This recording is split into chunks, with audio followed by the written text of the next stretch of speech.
Hello students, welcome back. तो जैसा कि हम सभी ने पढ़ा था पेज नंबर 4 तक,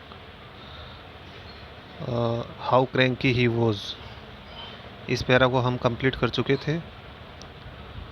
और यहाँ तक अगर मैं आपको दोबारा बताने लगूँ तो हम लोग ये पढ़ चुके थे कि मिस्टर हेमल जो हैं वो छोड़ के जाने वाले थे, और ये बात पता लग गई थी गांव में सबको।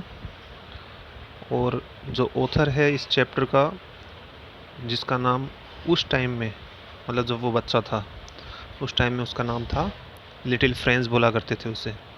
तो उसको पता लगी, और उसको पता लगने के बाद हम ये पाते हैं कि कितना चेंज आता है उसके अंदर। और इतना चेंज आ जाता है कि जो चीज़ें उसे बोझ लगा करती थी, जो बुक्स वगैरह, जो सब्जेक्ट्स वगैरह, अचानक ही वो उनमें बड़ी दिलचस्पी लेने लगता है। तो आगे अपन शुरू करते हैं इसे पढ़ना। आई थिंक मैंने आपको हाउ क्रैंकी ही वॉज यहाँ तक पढ़ा दिया था। फिर आगे इससे आगे पढ़ना शुरू करते हैं आज अपन, और इस चैप्टर को कंप्लीट करते हैं। पुअर मैन, देखिए यहाँ से पढ़ना शुरू करते हैं। पुअर मैन, बेचारा आदमी। It was in honour of this last lesson that he had put on his fine Sunday clothes. ये बात आपने पढ़ी थी कि उसने अच्छे कपड़े पहन रखे थे, जो कपड़े वो, जो ड्रेस वो केवल इंस्पेक्शन डे या फिर प्राइज डेज के दिनों में पहना करता था, वो ड्रेस आज क्यों पहन रखी थी। अब इसके समझ में आई ये बात क्यों पहन रखी थी। देखो बच्चों, एक बात ध्यान रखना कि हिंदी मीडियम और इंग्लिश मीडियम दोनों तरह के बच्चों के समझ में आए, इंटेलिजेंट और पुअर, एवरेज, हर तरह के बच्चों के समझ में आए। इसलिए लाइन टू लाइन, उसके साथ साथ वर्ड टू वर्ड, दोनों तरीके से पढ़ाने की कोशिश कर रहा हूँ आपको, तो आप अच्छे से समझने की कोशिश करें। It was in honour of this last lesson, ये इस अंतिम अध्याय के सम्मान में था। It was in honour, honour बोलते हैं सम्मान को, तो इट वॉज इन ऑनर, ये सम्मान में था। और किस चीज़ के सम्मान में था? ऑफ दिस लास्ट लेसन, इस अंतिम लेसन के, इस अंतिम अध्याय के सम्मान में था। That he had put on, कि उन्होंने पुट ऑन कर लिया था। पहले भी आया था वर्ड पहनना, कि उन्होंने पहन लिया था हिज फाइन संडे क्लोथ्स, यानी अपने अच्छे संडे क्लोथ्स को। मतलब मे बी स्कूल के दिनों में वो नहीं पहना करते थे, एक्सेप्ट प्राइज डेज, और आया था ना इसमें, या तो वो प्राइज डेज को पहना करते थे या कोई इंस्पेक्शन डे हुआ करता था उस दिन पहना करते थे। And now I understood why the old man of the village were sitting there in the back of the room. और अब मैं समझ गया, नाउ आई अंडरस्टूड, यानी अब मैं समझ गया कि Y the old man of the village, गाँव के बूढ़े व्यक्ति क्यों, वाई यानी क्यों, the old man of the village यानी गाँव के बूढ़े व्यक्ति, वर सिटिंग देयर यानी वहाँ पर बैठे थे। अब ये बोल रहा है कि मैं खुद समझ गया कि गांव के बूढ़े लोग वहाँ पर क्यों बैठे थे।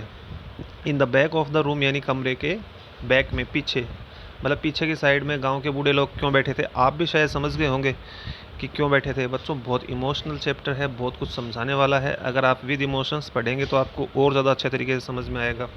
देखना आगे इमोशंस और भी आपको दिखाई देंगी। गांव के बूढ़े बुजुर्ग लोग क्यों बैठे थे, आपको भी समझ में आनी चाहिए। अब तक ये नहीं समझ में आया तो आगे पढ़ते जाओ। It was because they were sorry too, ऐसा इसलिए था क्योंकि उनको भी दुख था, वे भी दुखी थे। इट वॉज ऐसा था, बिकॉज यानी क्योंकि, दे were sorry to, two means भी होता ही है, तो वे भी दुखी थे। किस लिए दुखी थे? That they had not gone to school more, they had not gone to school, वे स्कूल नहीं गए थे। दे हैड नॉट गॉन, वे नहीं गए थे स्कूल में, मोर यानी और ज़्यादा। ही मीन्स टू से कि वो स्कूल नहीं जा पाए थे जब उनकी स्कूल जाने की उम्र थी।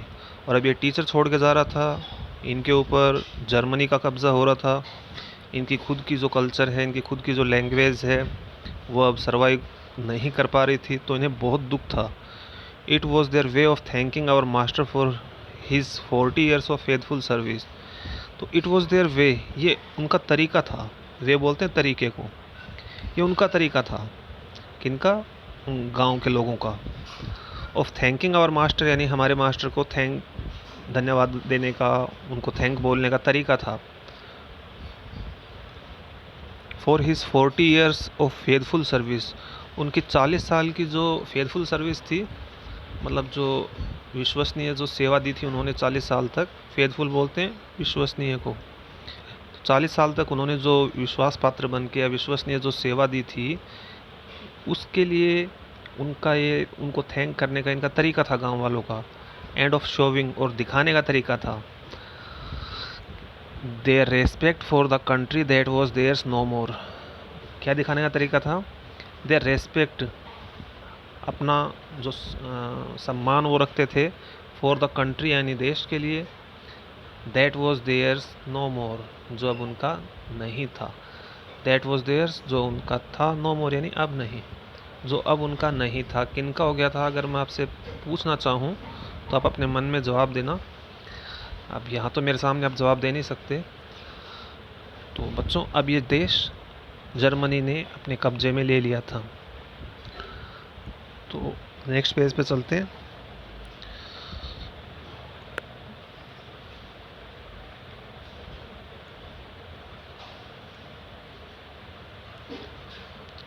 Whenever I looked up from my writing, just a minute students, मैं मैच कर लेता हूँ 1 मिनट। मैं ई बुक से पढ़ा रहा हूँ आपको, बुक से भी मैच कर लेता हूँ।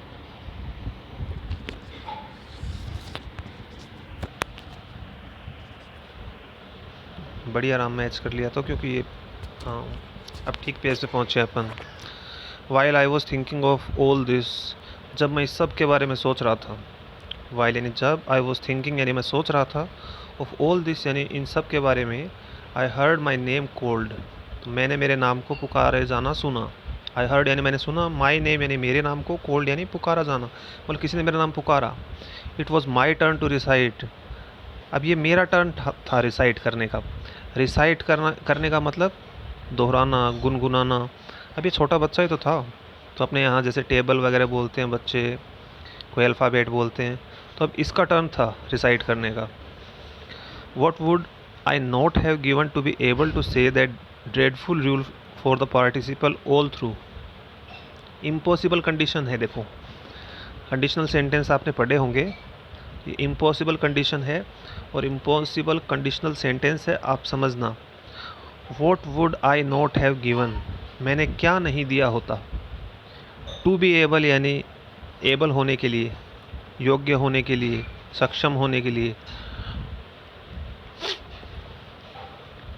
To say that dreadful rule for the participle all through, to say यानी कहने के लिए, बता देने के लिए, दैट ड्रेडफुल रूल यानी उस डरावने नियम को, उस डरावने रूल को। और रूल किस चीज़ का है? फॉर द पार्टिसिपल यानी पार्टिसिपल के, मतलब उस पार्टिसिपल के का जो डरावना रूल था। इसका कहने का मतलब ये है कि जो इसके समझ में नहीं आ रहा था, उसके लिए मैंने क्या नहीं कर दिया होता। ऑल थ्रू, पूरी तरीके से, मतलब बिल्कुल पूरा मैंने क्या नहीं किया होता उसके लिए। वेरी लाउड एंड क्लियर, बहुत तेज़ और स्पष्ट, कहने का मतलब एकदम स्पष्ट बोलता मैं। एंड विदाउट वन मिस्टेक, और बिना किसी एक भी गलती के। अब देखो आगे क्वेश्चन मार्क लगा है, कहने का मतलब ये अपने आप से ही पूछ रहा है कि मैंने क्या नहीं किया होता। जो पार्टिसिपल का जो इसे हार्ड रूल लग रहा है, उसे एकदम क्लियरली बताने के लिए। कहने का मतलब, इसका मतलब ये है कि अगर मेरे को पहले पता होता कि ऐसा होने वाला है तो मैंने क्या नहीं किया होता, लेकिन इसको पता नहीं था। अब आगे बोल रहा है, but I got mixed up on the first word and stood there, लेकिन मैं तो गोट मिक्सड अप यानी मिक्सअप हो गया, उलझ गया, ऑन द फर्स्ट वर्ड्स यानी पहले ही वर्ड्स में, एंड स्टूड देयर और खड़ा हो गया, holding on to my desk, मेरी डेस्क को पकड़े हुए, माई हार्ट बीटिंग, मेरा हार्ट बीट कर रहा था, मतलब मेरा जो हार्ट है वो धड़क रहा था। बीट करने का मतलब धड़कना। पहले वर्ड्स में ही उलझ के रह जाना, मतलब पहले वर्ड्स यहाँ पे अपन क्या समझ सकते हैं? पहले वर्ड्स बताए थे ना इन्होंने कि आज लास्ट लेसन है, तो उन्हीं बातों में उलझा रह गए। And not daring to look up, और डेयर ही नहीं कर पा रहा था मैं। नॉट डेयरिंग यानी साहस नहीं कर पा रहा था, डेयर का मतलब होता है साहस करना।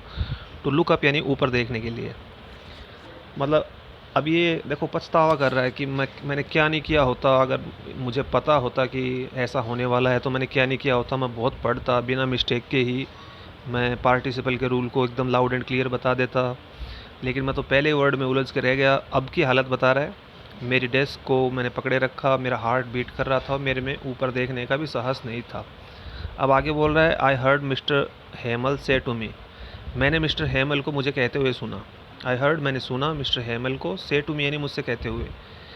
देखो इन्वर्टेड कोमा में है, आप सब समझ रहे होंगे, डायरेक्ट स्पीच का सेंटेंस है। मिस्टर हेमल बोल रहे हैं, I want scold you, want will not ही होता है।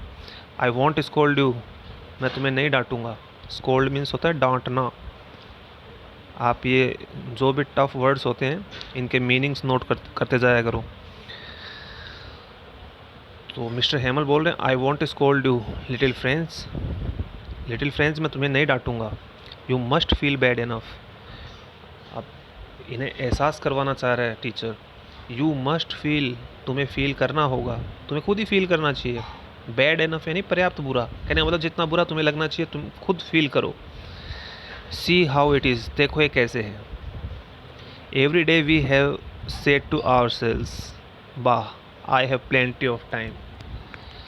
हर दिन, एवरी डे यानी हर दिन sorry, we have said to our self, हम अपने आप से कहते हैं, हमने अपने आप से ही कहा है। आप प्रेजेंट परफेक्ट टेंस से माने तो क्या कहा है अपने आप से? वाह, वाह, आगे एक्सक्लेमेटरी मार्क भी देख रहे हैं आप, एक इंटरजेक्शन है। अपन कोई चीज़ नहीं जस्ती तब बोलते हैं जैसे अपन बोलते हैं ना छी, उस तरीके से। छी, आई हैव प्लेंटी ऑफ टाइम, मेरे पास तो बहुत सारा समय है। आई हैव, मेरे पास है, प्लेंटी ऑफ टाइम यानी बहुत सारा समय। I will learn it tomorrow, मैं इसे कल पढ़ लूँगा, कल समझ लूँगा। आई विल लर्न, मैं समझ लूँगा, पढ़ लूँगा, इट यानी इसको, टुमारो यानी कल। बच्चों लगभग एक्सेप्शनल बच्चों को अगर छोड़ दे तो सब में एक ये हैबिट होती है कि अपने पास तो बहुत टाइम है, बाद में पढ़ लेंगे। तो यही बात अब ये टीचर इन्हें समझाना चाह रहा है कि तुम्हारे अंदर भी यही थी, यही हैबिट तुम्हारे अंदर थी, और अब वो कल पॉसिबल नहीं है क्योंकि अब तो इसे जाना पड़ेगा ना छोड़ के। And now you see where we have come out, and now you see, और अब तुम जानते हो, where we have come out, कि हम कहाँ आ गए हैं। आह अरे, that is the great trouble with Alsace, that is the great trouble, यही बड़ी समस्या है। ग्रेट ट्रबल मीन्स बड़ी समस्या, विद आल्सेस यानी आल्सेस के साथ। अब मैंने आपको बताया था आल्सेस और लोरेन ये दो डिस्ट्रिक्ट के नाम आ रहे हैं जो फ्रेंच डिस्ट्रिक्ट्स हैं, मतलब फ्रांस में दो डिस्ट्रिक्ट है, आल्सेस और लोरेन। तो आल्सेस के लोगों का मतलब है यहाँ पे, आल्सेस का मतलब कोई डिस्ट्रिक्ट का नाम वैसे नहीं है, कहने का मतलब आल्सेस के लोगों के साथ यही दिक्कत है, यही परेशानी है। She puts of learning till tomorrow, अब शी यहाँ आल्सेस के लिए यूज़ हो रहा है और आल्सेस मीन्स वहाँ के रेजिडेंट। तो शी पुट्स ऑफ लर्निंग मतलब ये लोग पुट ऑफ कर देते हैं, लर्निंग को छोड़ देते हैं, मतलब टिल टुमारो यानी कल तक। Now those fellows out there will have the right to say to you, now those fellows, अब वे लोग, आउट देयर यानी वहाँ बाहर, विल हैव द राइट, वे राइट रखेंगे, वे अधिकार रखेंगे, विल हैव यानी रखेंगे, द राइट यानी अधिकार, टू से टू यू यानी तुम्हें कहने के लिए, तुम्हें कहने के लिए वो अधिकार रखेंगे। क्या कहने के लिए अधिकार रखेंगे? देखो बाहर वाले लोग, मतलब जो स्कूल से बाहर हैं, हाउ इज़ इट, ये क्या है, ये कैसे है। You pretend to be a French man, आप ध्यान से समझना इस लाइन को क्योंकि अपने इंडिया में भी वेस्टर्न कल्चर बहुत ज़्यादा हावी हो रहा है, तो आप देखना ये क्या समझा रहा है teacher. You pretend to be a French man, pretend means होता है बहाना करना, और फ्रेंच मैन जो फ्रेंच में रहता हो वो फ्रेंच मैन, फ्रेंच का रेजिडेंट फ्रेंच मैन हो गया। तो तुम बहाना तो करते हो किस चीज़ का? टू बी यानी होने का, फ्रेंच मैन यानी फ्रांस का निवासी। And yet you can neither speak nor right your own language, और फिर भी तुम ना ही तो अपनी लैंग्वेज को लिख सकते हो ना ही अपनी लैंग्वेज को बोल सकते हो। यू कैन नाइदर स्पीक, तुम ना ही तो बोल सकते हो, nor right your own language, ना ही अपनी खुद की लैंग्वेज को राइट कर सकते हो, लिख सकते हो। But you are not the worst, लेकिन तुम सबसे बुरे नहीं हो। वर्स्ट बोलते हैं बैड की सुपरलेटिव डिग्री है, लेकिन तुम सबसे बुरे नहीं हो। पुअर लिटिल फ्रेंच, अरे लिटिल फ्रेंच या बेचारे लिटिल फ्रेंच, तुम सबसे बुरे नहीं हो। We have all a great deal to reproach ourselves with, we have हमारे पास है, ग्रेट डील बोलते हैं बहुत ज़्यादा को। ग्रेट डील मीन्स बहुत ज़्यादा। रिप्रोच बोलते हैं धिक्कारने को, पछताने को, कमी निकालने के लिए, निंदा करना। तो हमारे पास आवर सेल्स विद, खुद को धिक्कारने के लिए हमारे पास बहुत कुछ है। कहने का मतलब तुम्हारी अकेले की गलती नहीं है फ्रेंड्स। अरे कैसे कोई मानेगा कि तुम फ्रेंच के निवासी हो अगर तुम्हें फ्रेंच लिखनी नहीं आती, तुम्हें फ्रेंच बोलनी भी नहीं आती, तो बाहर वाले लोग कैसे मानेंगे तुम फ्रेंच के निवासी हो। फिर आगे देखो, your parents were not anxious enough to have you learn. तुम्हारे जो माता पिता हैं, एंग्जाइटी से ही बना है, एंग्जाइटी चिंता को बोलते हैं। तो तुम्हारे जो माता पिता हैं वो भी एंग्जियस एनफ नहीं थे, मतलब पर्याप्त चिंतित नहीं थे। एंग्जियस मीन्स चिंतित। टू हैव यू लर्न यानी तुम्हें पढ़ाने के लिए। They prefer to put you to work on a farm और at the mills. They preferred वे ज़्यादा महत्व देते थे। किस चीज़ को? To put you to work तुम्हें काम में डालने के लिए, ऑन ए फार्म यानी खेत में, और एट द मिल्स या फिर किसी मिल में सॉरी तुम लोग खेत में काम करो, तुम लोग किसी मिल में काम करो, इस चीज़ को वो ज़्यादा महत्व देते थे। So as to have a little more money, वो भी किस लिए, उनका पर्पज़ क्या रहता था इसके पीछे? So as to have a little more money, इसलिए कि टू हैव यानी प्राप्त कर लें, ए लिटिल मोर मनी यानी थोड़े से ज़्यादा पैसे। मतलब तुम लोगों से इसलिए काम करवाते हैं वो लोग, तुम्हारे माता पिता। एंड आई, और मैं, अपने बारे में भी क्वेश्चन कर रहा है। I have been to blame also, I have been मैं रहा हूँ, टू ब्लेम यानी आरोप लगाने के लिए, ऑल्सो यानी भी, मतलब मैं भी आरोप लगाने के लिए रहा हूँ। मीन्स वो ये बोल रहा है कि मेरे ऊपर भी आरोप लग सकते हैं। Have I not often sent you to water my flowers instead of learning your lessons. देखो खुद ही कॉन्फेस कर रहा है, क्या मैंने तुम्हें मेरे फूलों में पानी देने के लिए नहीं भेजा था, तुम्हारे लेसन को लर्न करने के बजाय। अब आप वर्ड टू वर्ड देखना, have I not often sent you, शुरुआत में हेल्पिंग वर्ब है, अपने आप ही इंटरोगेटिव सेंटेंस हो जाता है। क्या I have not often sent you, often means होता है प्रायः है, जो काम करीब करीब रोज़ाना हो। तो I have not often sent you, क्या मैंने प्रायः तुम्हें नहीं भेजा है। टू वाटर माई फ्लावर्स यानी मेरे फूलों में पानी डालने के लिए, वाटर वर्ब की तरह यूज़ हो रहा है यहाँ। इंस्टेड ऑफ का मतलब होता है के बजाय, किसके बजाय? इंस्टेड ऑफ मीन्स के बजाय। Instead of learning your lessons यानी तुम्हारे पाठ पढ़ने के बजाय। अब वो खुद भी मतलब जो अपनी गलती थी उसे एक्सेप्ट कर रहा है।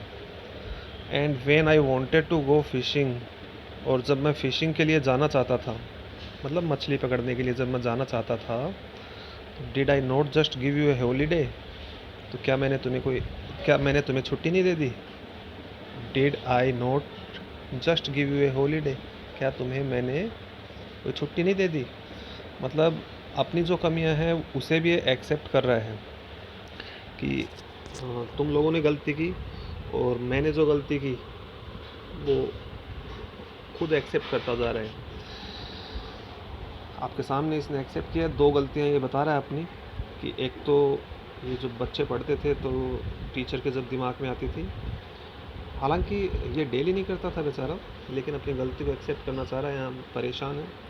तो बता रहा है कि मैंने तुम्हारे लेसन्स को लर्न करने के टाइम में तुम्हें मेरे फूलों में पानी डालने के लिए भेजा, और जब मेरी फ़िशिंग की इच्छा होती या मैं फ़िशिंग के लिए जाना चाहता, मछली पकड़ने के लिए जाना चाहता, तो मैं तुम्हारी छुट्टी कर दिया करता था।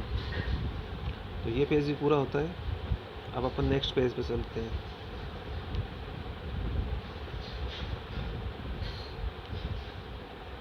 Then from one thing to another, फिर एक चीज़ से लेकर दूसरी चीज़ तक। Mister Hamel went on to talk of the French language.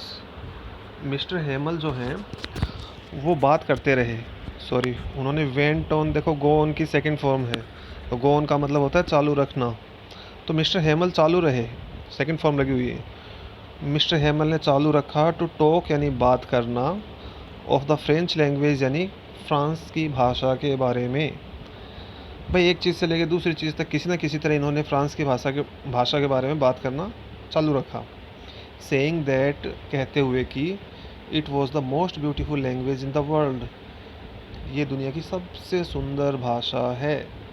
It was यानी यह थी, द मोस्ट ब्यूटीफुल लैंग्वेज, सबसे ज़्यादा सुंदर भाषा, इन द वर्ल्ड यानी संसार में, द क्लियरेस्ट, सबसे ज़्यादा क्लियर, सुपरलेटिव डिग्री का यूज़ होता जा रहा है बार बार, क्लियर, क्लियरर, क्लियरेस्ट, सबसे स्पष्ट, द मोस्ट लॉजिकल, लॉजिकल बोलते हैं तार्किक को, जिसमें तर्क किया जा सके वो तार्किक, तो सबसे ज़्यादा तार्किक, दैट वी मस्ट गार्ड, जिसे हमें गार्ड करना ही होगा, गार्ड करने का मतलब रक्षा करना, जिसकी हमें रक्षा करनी होगी, that we must guard it among us, यानी हमारे बीच में, हमें इसकी हमारे बीच में रक्षा करनी होगी, एंड नेवर फॉरगेट इट, और इसे कभी भूलना नहीं होगा।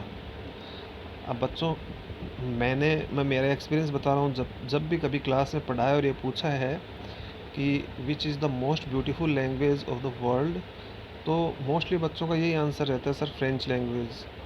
आपका ये आंसर नहीं होना चाहिए। अपनी इंडियन लैंग्वेज जो है, जो अपनी मदर टंग है हिंदी, अपना आंसर वो होना चाहिए। ये अपनी मदर टंग के बारे में बात कर रहे हैं, और हर इंसान को अपनी मदर टंग से प्यार होना चाहिए। क्यों होना चाहिए, देखो ये भी आगे बताएगा। Because when a people are enslaved, क्योंकि जब पीपल एंस्लेव्ड हो जाते हैं, एंस्लेव मीन्स गुलाम हो जाना, जब लोग गुलाम हो जाते हैं तो क्या होता है, as long as they hold fast to their language, as long as का मतलब होता है तब तक, जब तक, दे होल्ड फास्ट, उनकी गहरी पकड़ रहती है, होल्ड फास्ट मीन्स गहरी पकड़ रहना, टू देयर लैंग्वेज यानी अपनी भाषा पर, इट इज़, ऐसा ये होता है, एज इफ़ का मतलब होता है मानो की, एज इफ़ मीन्स मानो की, तो ऐसा होता है मानो कि they had the key to their prison, कि उनके पास अपने प्रिजन की चाबी हो, अपनी कैद की चाबी हो। प्रिजन मीन्स जेल का, कैद, की मीन्स होता है चाबी। फिर से पढ़ते हैं लाइन, वर्ड टू वर्ड पढ़ते हैं। Because when a people are enslaved, क्योंकि जब, ये यहाँ पे मेरे ख्याल से मिसप्रिंटेड है, पीपल जब एनस्लेव्ड होते हैं, गुलाम होते हैं, तो एज लॉन्ग यानी तब तक, एज दे होल्ड फास्ट, जब तक वे गहरी पकड़ रखते हैं, टू देयर लैंग्वेज यानी अपनी भाषा पर, तो इट इज़ एज इफ़, ये ऐसा होता है मानो कि दे हैड, उनके पास हो, the key to their prison यानी उनकी जेल की चाबी, उनकी कैद की चाबी अपने पास ही हो उनके। कहने का मतलब, जब तक आपकी अपनी भाषा के ऊपर अच्छी पकड़ है, तब तक आपको कोई गुलाम नहीं बना सकता। अगर कोई गुलाम बना भी सकता है तो थोड़े दिन के लिए। Then he opened a grammar, फिर उन्होंने ग्रामर खोली। ग्रामर का मतलब कोई व्याकरण की किताब खोली उन्होंने। And read us our lesson, और हमें हमारे जो लेसन हैं, ग्रामर में जो लेसन थे वो सुनाए। आई वॉज अमेज्ड, मैं आश्चर्यचकित था, भौचक्का ही था एक तरीके से। टू सी यानी देख करके, how well I understood it, how well यानी कितने अच्छे तरीके से, आई अंडरस्टूड इट यानी मैं इसे समझ गया। भाई पहले ये डफर था पढ़ाई के अंदर, और आज जब इसको ये पता चला है कि आज के बाद हम लोग कभी भी फ्रेंच लैंग्वेज नहीं पढ़ पाएंगे, तो आज इसका इंटरेस्ट जगा है अपने आप में ही, और ये समझ गया सारी चीज़ों को, इतना चेंज आ गया इसके अंदर, खुद भी अमेज्ड है। All he said seemed so easy, सब कुछ जो उन्होंने कहा, ऑल यानी सब कुछ, जो ही सेड उन्होंने कहा, सीम्ड यानी प्रतीत हुआ, सो ईजी यानी बहुत आसान। देखो दो बार बोल रहा है, फिर आगे बोल रहा है सो ईजी, और आगे एक्सक्लेमेटरी मार्क भी है, बहुत आसान, बहुत ज़्यादा आसान लगा इसे। आई थिंक टू, मैं भी सोचता हूँ, that I had never listened so carefully, कहने का मतलब है मैं ये भी सोचता हूँ कि आई हैड नेवर लिसन्ड, मैंने कभी नहीं सुना था, सो केयरफुली यानी इतना सावधानी से। बच्चों यही एक इंटेलिजेंट और पुअर बच्चे के बीच में डिफरेंस होता है। इंटेलिजेंट बच्चा, इंटेलिजेंट स्टूडेंट कोई भी है, वो केयरफुली सारी बातों को सुनता है, क्लास में अपने टाइम को वेस्ट नहीं करता है। जब टीचर पढ़ा रहे होते हैं उस टाइम की बात कर रहा हूँ मैं, ऐसे मौज मस्ती सब करते हैं। तो पहले ध्यान से सुनता नहीं था, आज ये ध्यान से सुन रहा है। And that he had never explain everything with so much patience. और एक बात और भी है साथ में, और ये भी नोटिस किया इसने कि ही हैड नेवर एक्सप्लेन्ड, उन्होंने कभी एक्सप्लेन नहीं किया था। एक्सप्लेन करना, बताना, स्पष्ट करना, तो उन्होंने भी कभी नहीं बताया था, कभी स्पष्ट नहीं किया था। एवरीथिंग यानी हर चीज़ को, विद सो मच पेशेंस यानी इतने ज़्यादा पेशेंस के साथ, पेशेंस बोलते हैं धैर्य को, इतने ज़्यादा धैर्य के साथ उन्होंने भी कभी कोई चीज़ नहीं बताई थी। अब इसमें भी एक ट्विस्ट है कि टीचर को भी वो इमोशनल फील हो रहा है कि आज के बाद मैं भी कभी इनको नहीं पढ़ा पाऊँगा, तो वो भी अपना बेटर देन बेस्ट देने की कोशिश कर रहा है। दोनों ही बातें हैं। Next, it seemed almost as if the poor man wanted to give us all he knew before going away. It seemed ऐसा प्रतीत हुआ, ऑलमोस्ट यानी लगभग, एज इफ यानी मानो कि, लगभग ऐसा प्रतीत हुआ मानो कि the poor man wanted to give us, वो बेचारा व्यक्ति हमें देना चाहता था, ऑल यानी सब कुछ, जो ही न्यू वो जानता था, बिफोर गोइंग अवे यानी जाने से पहले। भाई चले जाने से पहले वो व्यक्ति, मतलब वो टीचर, ऐसा प्रतीत हो रहा था कि वो हमें वो सब कुछ देना चाहता है जो वो जानता हो। कहने का मतलब वो सारा knowledge, everything, the total knowledge, the जो उनका टीचर था ना, mister Hamel, mister Hamel, what Mr. Hamel knew, he wanted to give all that to the students of that school that day because it was his last day to the school and he knew it very well that he would not be able to teach the students anymore. तो इसलिए वो, इनको भी ये feel हो रहा था कि हाँ टीचर आज हमें जाने से पहले सब कुछ समझाना चाह रहे हैं। And to put it all into our heads, और क्या लग रहा था इनको कि वो टीचर ऐसे चाह रहा है कि टू पुट इट ऑल, इस सबको डाल दे, पुट यानी डाल देना, इनटू आवर हेड्स यानी हमारे दिमाग के अंदर, सर का मतलब दिमाग, एट वन स्ट्रोक यानी एक ही बार में। टीचर की भी ऐसी कोशिश लग रही थी कि वो एक ही बार में इन सब चीज़ों को हमारे दिमाग के अंदर डाल दे।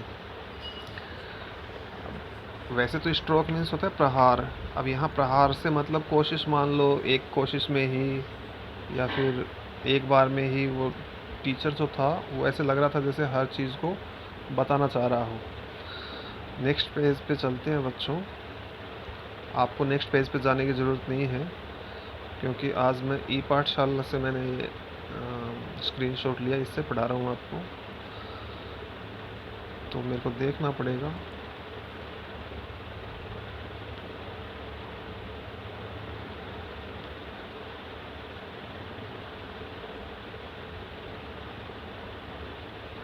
Sorry for the delay, 1 minute आप भी पेशेंस रखें।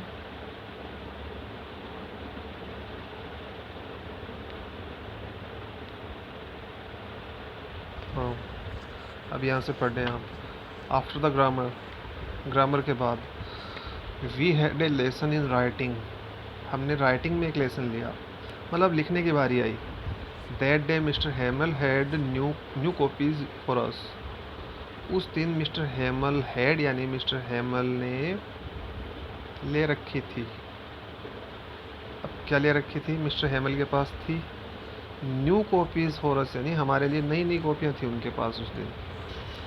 Written in a beautiful round hand, जिनके ऊपर लिखा हुआ था, रिटन यानी लिखा हुआ था, सुंदर गोल गोल हाथ से।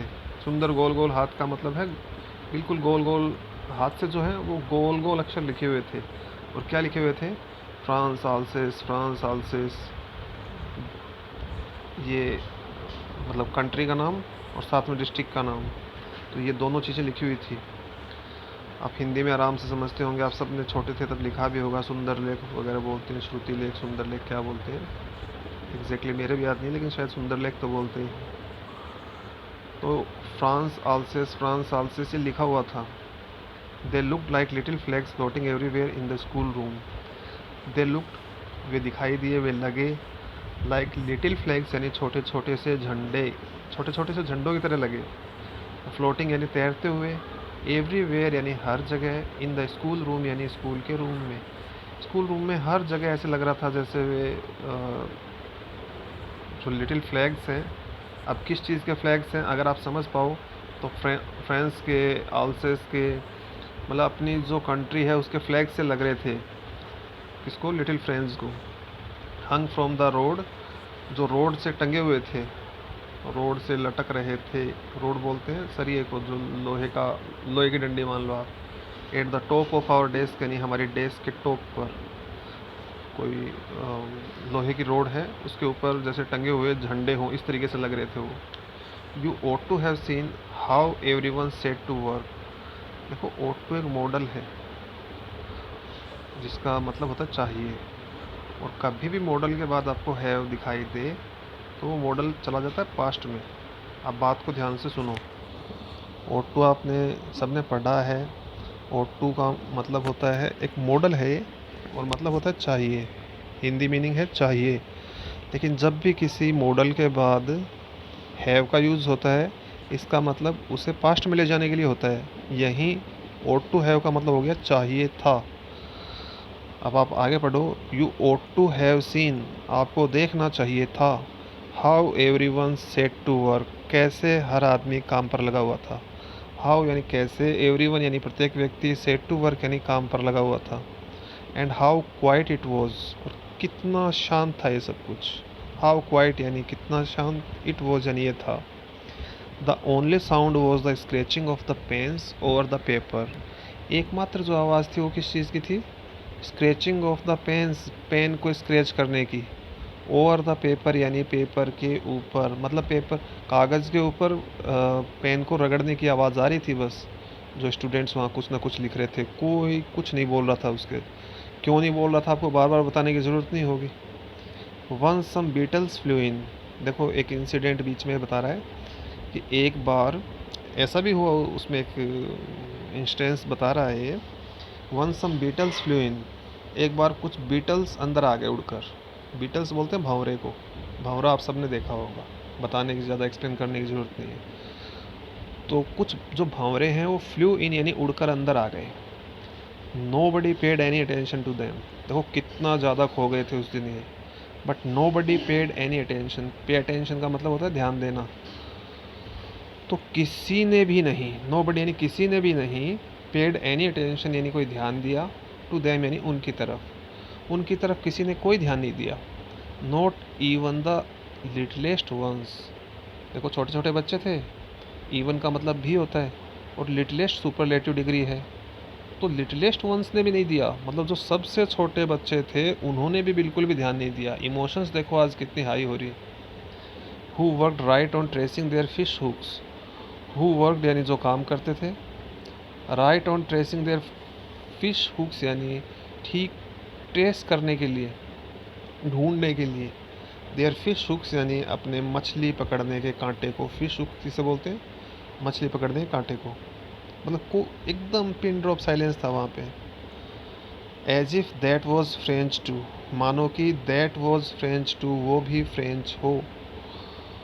On the roof the pigeons Kwid very low, on the roof यानी छत पर, द पीजन्स यानी कबूतर, क्वीड, अब कू जैसे कोयल के लिए आता है, कोयल के लिए वर्ड यूज़ किया जाता है कोयल के बोलने के लिए कू, इसी तरह पीजन के लिए भी यूज़ किया गया है कि कबूतर बोले। वेरी लो यानी बहुत धीरे से। And I thought to myself, और मैंने अपने आप से सोचा, खुद से सोचा, will they make them sing in German even the pigeons. बच्चों बड़ी शानदार बात कही अगर आप समझ पाओ तो। ये सारा जो घटनाक्रम है ये चलता जा रहा था, इतने में ही इसने सुना, मतलब जो अपनी यादें तो लिख रहा है यहाँ पे, जब छोटा बच्चा था, जब इसके साथ ही सब कुछ हुआ। छोटा बच्चा था लेकिन क्या चीज़ दिमाग में है इसके, देखो इतना सारा इमोशनल जो था, वो ड्रामा मान लो, वो जो काम चल रहे थे वहाँ पे, इतना इमोशनल सीन था। लेकिन अचानक इसने कुछ कबूतरों को धीरे से बोलने की आवाज़ सुनी, और क्या सोचा देखो इसने, विल दे मेक देम सिंग, क्या वे उनसे, सिंग का मतलब होता है गाना, और मेक देम सिंग उनसे गवा देंगे, इन जर्मन यानी जर्मनी में, मतलब क्या उनसे भी जर्मनी बुलवा देंगे वो। अब आप समझो कौन किससे जर्मन में बुलवाने की बात कर रहा है।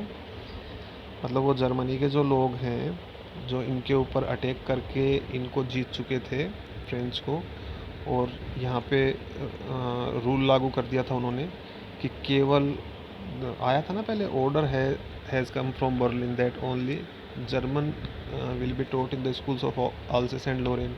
वही बात है कि केवल जर्मनी पढ़ाई जाएगी। तो अब ये खुद से सोच रहा है छोटा सा बच्चा, लिटिल फ्रेंच, कि क्या इन कबूतरों को भी वो जर्मनी में बुलवा पाएंगे क्या, इनसे भी जर्मनी में बुलवाएंगे क्या, इवन द पीजन्स, कबूतरों से भी। तो ये पेज भी कंप्लीट होता है बच्चों। नेक्स्ट पेज पे चलते हैं।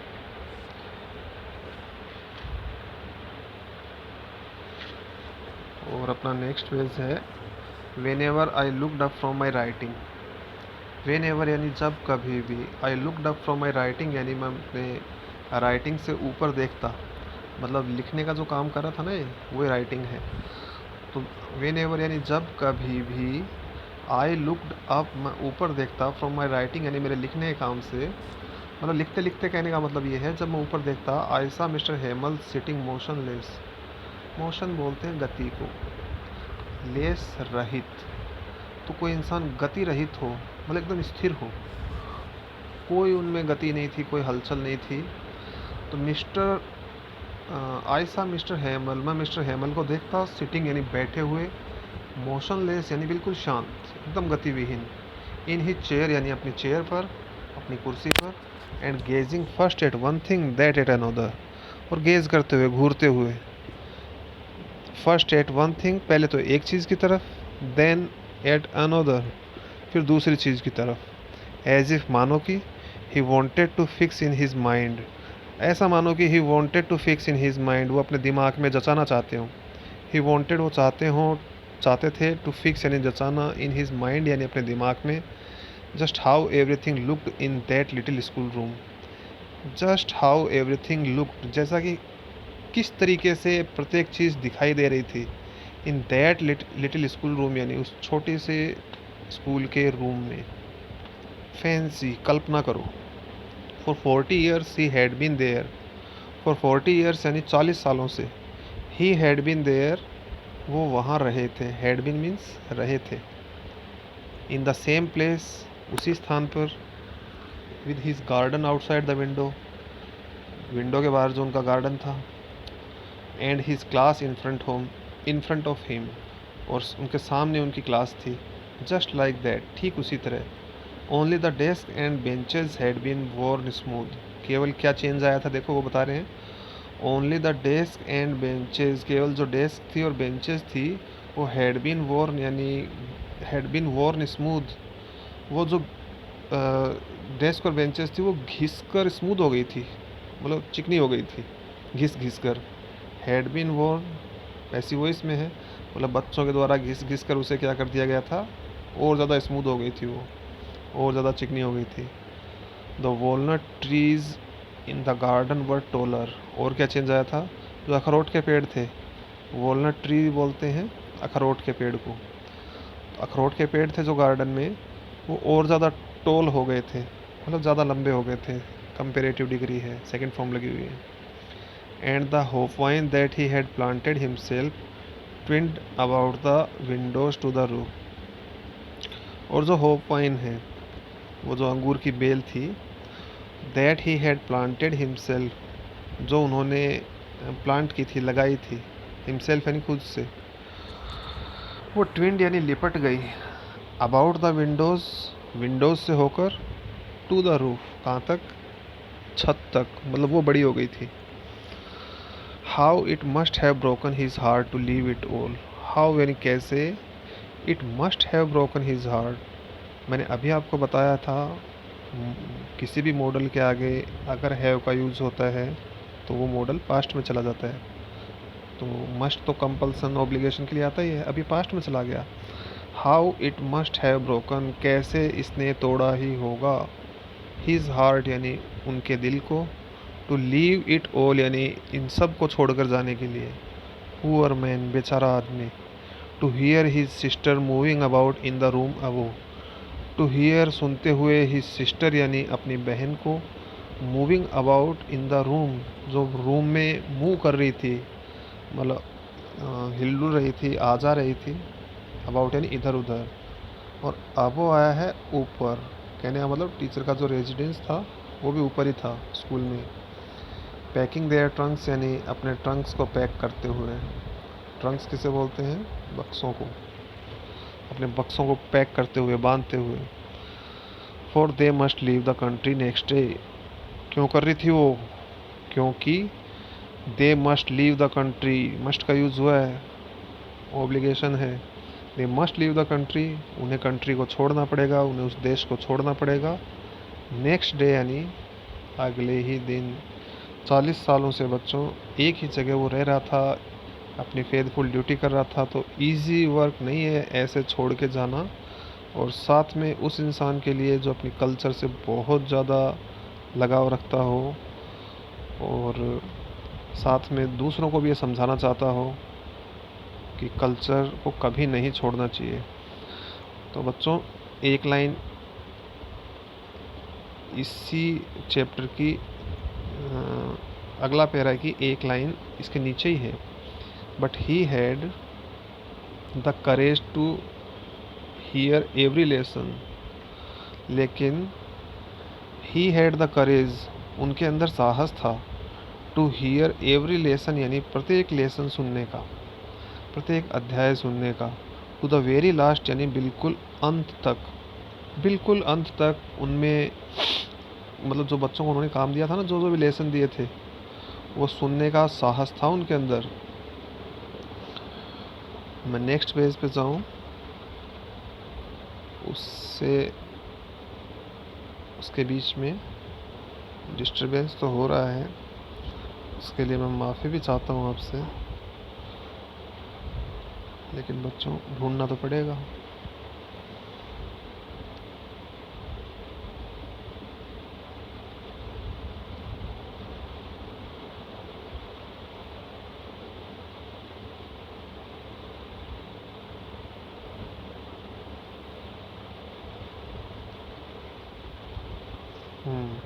ये गया। After the writing he had a lesson in history. अब क्या किया उन्होंने? राइटिंग के बाद he had a lesson in history, उन्होंने हिस्ट्री में एक लेसन दिया। हिस्ट्री मतलब इतिहास। अब लिखने के काम के बाद उन्होंने इतिहास पढ़ाई। And then the baby chanted their ba be B bo बू। और फिर जो बेबीज़ थे, छोटे छोटे बच्चे थे, वो चैंट करने लग गए। अपने यहाँ भी बोलते हैं ना, ए बी सी डी, कोई का ख घड़ है, ये बोलते हैं ना। तो ये फ्रेंच लैंग्वेज है। उन्होंने गुनगुनाना शुरू कर दिया, बा बे bi bo bu. Down there at the desk of the room old Hauser had put on his spectacles. Down there at the back of the room, कमरे के पीछे की तरफ। डाउन देयर उस तरफ, किस तरफ देखो? Eight the back of the room यानी कमरे के पीछे की तरफ। Old Hauser had put on his spectacles, उस बूढ़े होजर ने पुट ऑन यानी पहन लिए थे, हिज स्पेक्टेकल्स यानी अपने चश्मे, एंड होल्डिंग हिज प्राइमर और अपनी प्राइमर को पकड़े हुए। मैं आपको प्राइमर पहले ही बता चुका। जो भी प्राथमिक पाठशाला की जो बुक होती है, आप वर्णमाला की जो बुक्स बोल सकते हैं, अल्फ़ाबेट की जो बुक होती है, उसे पकड़े हुए। इन बोथ हैंड्स यानी दोनों हाथों में। Spelled the letters with them, spelled यानी बोला, द लेटर्स यानी अक्षरों को, विद देम यानी उनके साथ। यू कुड सी, आप समझ सकते हो, that he too was crying, कि वह भी रो रहा था। ही टू यानी वह भी, वॉज क्राइंग यानी रो रहा था। हिज वॉइस ट्रेम्बल्ड, उसकी आवाज़ कांप रही थी।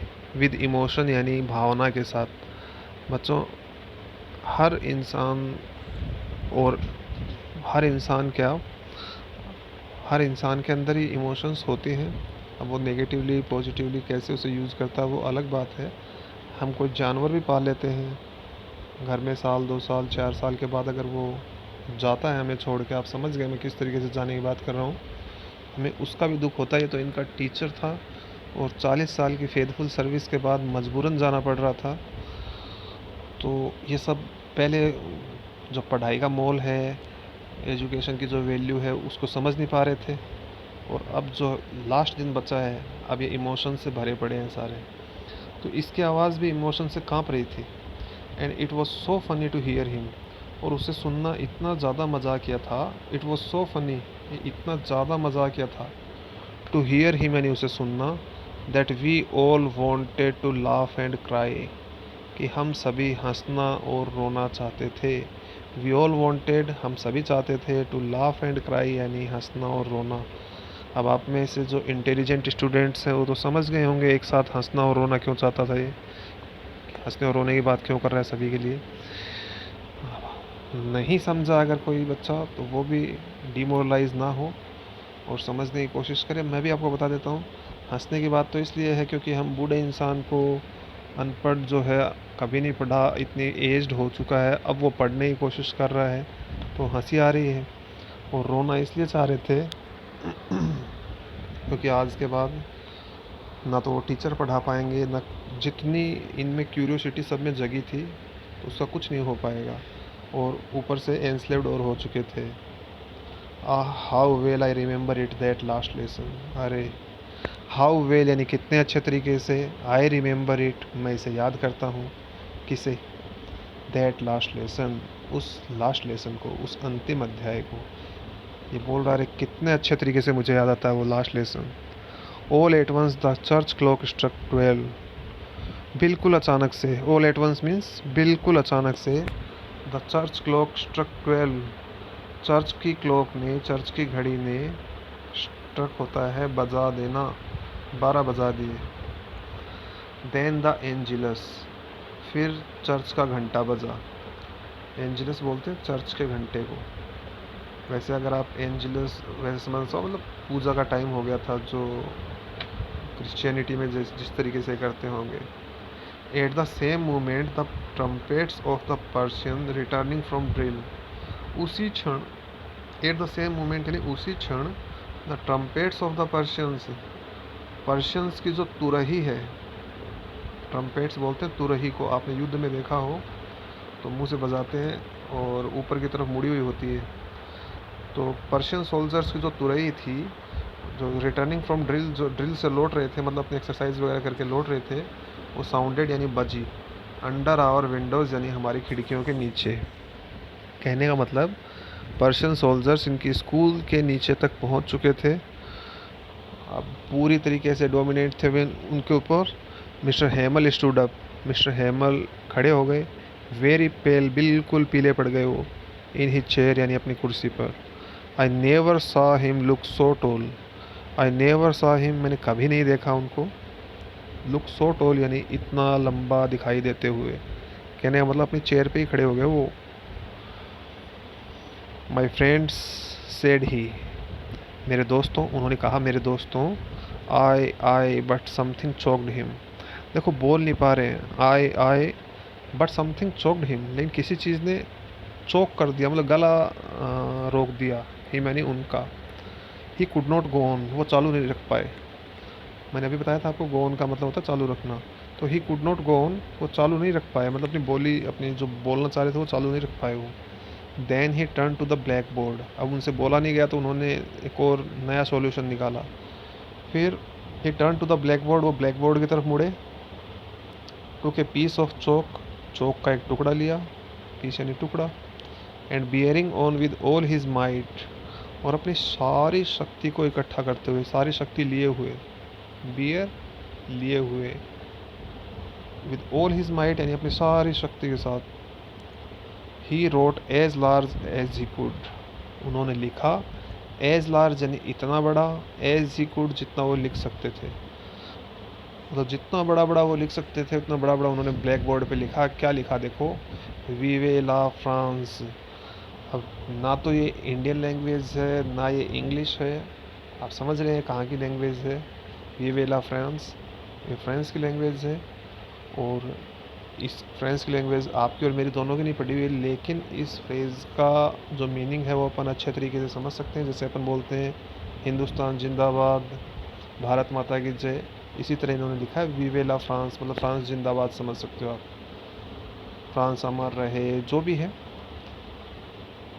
Then he stopped and leaned his head against the wall, फिर ही स्टॉप्ड, वो रुक गए, एंड लीन्ड और सहारा लिया, हिज हेड यानी अपने सर का, अगेंस्ट द वॉल यानी दीवार के सहारे, एंड मतलब दीवार के सारे अपने सर को झुका लिया उन्होंने।